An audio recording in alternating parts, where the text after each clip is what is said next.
Baby Gracie Linglung Day Pina now that mana now Pina hang hawk cover ani ye wasi hung dem nal chana malta kan kap de kalung dam sel che Mr. Malvin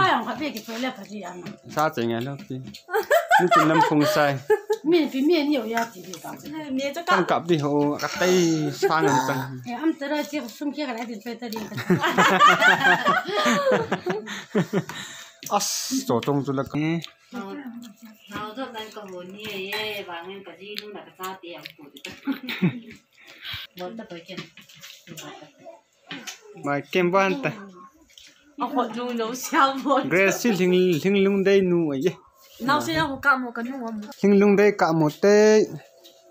pa lang nang batang oh nang batang oh nang batang ai nào xem rằng hỏi cái gì nuôi rằng hỏi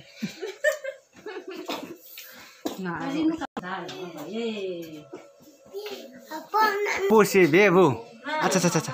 à cha cha cha à thiên mày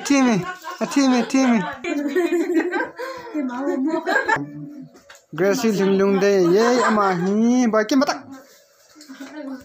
nang ni na pot do na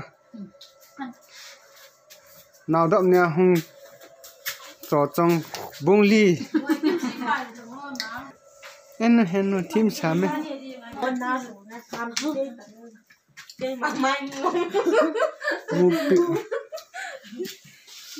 nào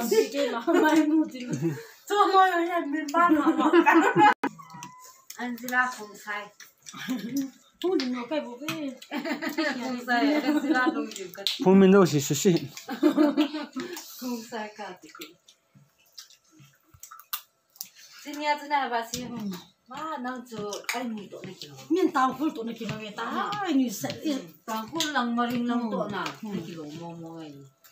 cặp mi lằng sao ta này pi nào này nào doctor pui mà